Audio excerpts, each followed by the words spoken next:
The following contains adult language. Viewer discretion is advised.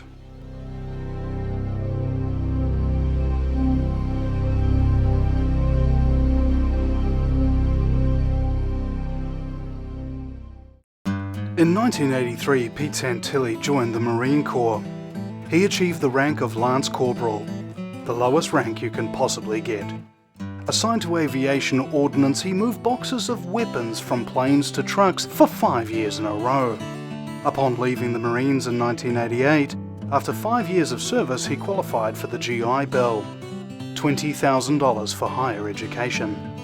He then enrolled in 2 universities in 1 year, which was the minimum he had to do in order to extract the full $20,000 in cash.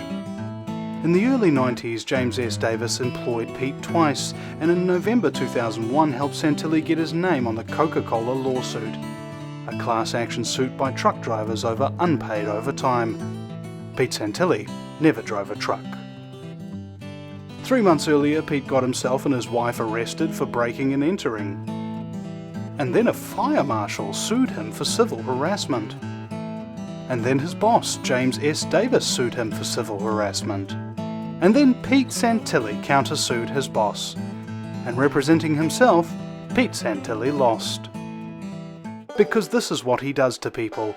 The civil harassment laws say harassment is unlawful violence like assault or battery or stalking or a credible, real threat of violence, and the violence or threats seriously scare, annoy or harass someone and there is no valid reason for it. So naturally, he became a businessman, starting up Santilli & Associates LLC in 2009, which was later suspended because he didn't pay his taxes. Then he started up Santilli & Associates Inc. in 2011, which was later suspended because he didn't pay his taxes. So naturally, he became a YouTuber. And then a highly recommended talk radio host. And somehow transformed into a military insider. In late 2012, Pete was picked up by American Freedom Radio. After declaring that he liked the name of Vinny Eastwood's Guerrilla Media, Pete registered the name GuerrillaMediaNetwork.com for himself. Then Pete interviewed Professor Jim Fetzer, secretly recording Jim's outbursts during the commercial breaks, and then published the entire recording. The next day, Vinny Eastwood recorded a meeting with Santilli explaining the guerrilla media concept and structure of the organization he founded in 2008. Vinny came up with this logo. The next day, Dr. Kevin Barrett was interviewing Jim Fetzer about Pete's horrible interview, so Pete called in and harassed him on air. The network owner fired Pete immediately. The following day, Santilli took GuerrillaMediaNetwork.com online with a new logo and cut Vinny Eastwood out.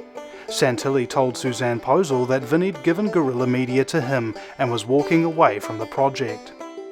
Then Pete Santilli ran Guerrilla Media into the ground. Santilli scammed a lot of people throughout the lifetime of the Guerrilla Media Network.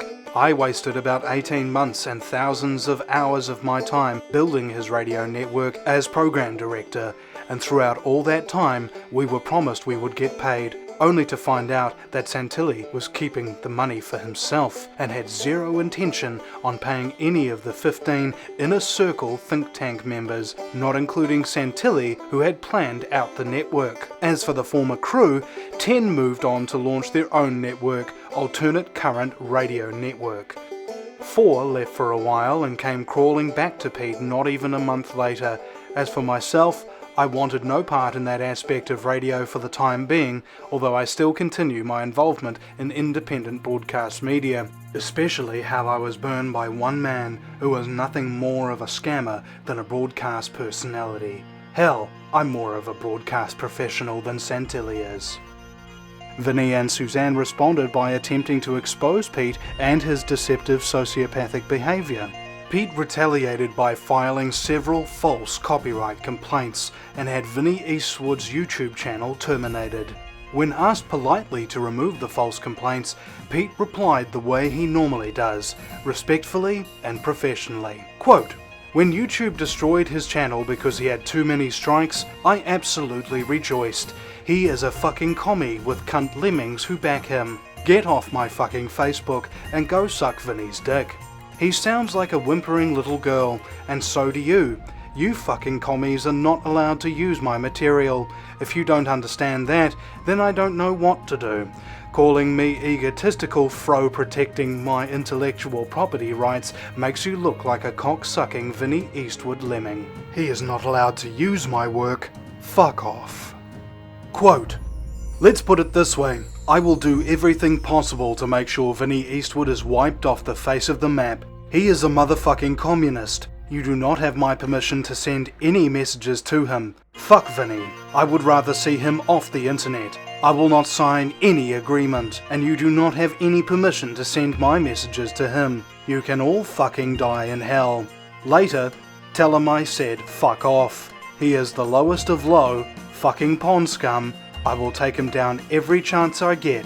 No mercy. I will take that fucking commie down whenever I get a chance." Those were but 2 examples of the hundreds collected. There is no defense against false copyright complaints except counter notifications, which can take weeks or months to review. Many of Vinny's subscribers didn't know why his channel had been deleted, so Vinny made a video highlighting this loophole and Pete Santilli's abuse of it, and uploaded it to his backup channel. Pete responded by filing a false copyright complaint, and the video was taken down by YouTube instantly. Under YouTube guidelines, filing false complaints can get your channel deleted, and you may be permanently banned from YouTube. With a total of 7 false complaints against Vinny's channel, Pete's was not removed or penalised in any way. Even Santilli's own audience aren't spared from the threats and abuse. As an Australian paraplegic man found out, even though Santilli knew he had a broken back and was in a wheelchair, it didn't stop him from threatening to, quote, "come to Australia and beat some manhood into you." On Facebook, Santilli abused another listener, then blocked him, then published his home address, while simultaneously claiming that the man was stalking, harassing, and threatening him. Pete started paying the Rents Radio network to air his broadcasts, until Jeff Rents fired him because of non-payment. So Pete went back to doing what he does best, threatening people, this time Secretary of State Hillary Clinton's vagina, causing the Secret Service to leave a kindly worded letter on his doorstep. Pete was not charged with hate speech or arrested. In October 2013, Zeta Andrews and the Truckers' Ride for the Constitution gained Pete Santilli as their media spokesperson. The plan was to shut down Washington DC with 1 million trucks. But after Pete was given admin privilege to their PayPal account and Facebook page, he locked them out and renamed the Truckers' Facebook page, which had 200,000 likes, to Guerrilla Media, with 200,000 likes, and began to use the Facebook page to promote himself. While Zeta was away, the official website changed. She cannot get on, and neither can Ben. They can no longer access Facebook, but there are plenty of posts about Pete Santilli. Approximately $50,000 was in the trucker's PayPal. That money disappeared. But then Anonymous called. You stole money in the form of bitcoins from the trucker demonstration? They want you, and they will stop at nothing. They will hack your accounts. They are anonymous social machines without mercy. This will not stop until you are ruined. You just threatened me. I have not threatened. I say fucking bring it, dude. Bring it.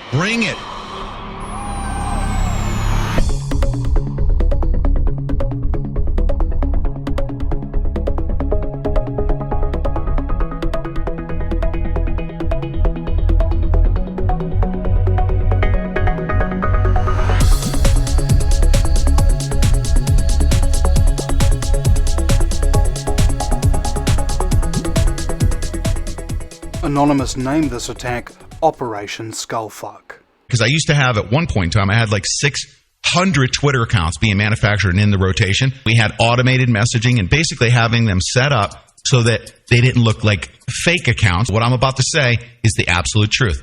If you sell something on Twitter, on Facebook, you literally have to skull fuck them. You have to trick them into clicking that link.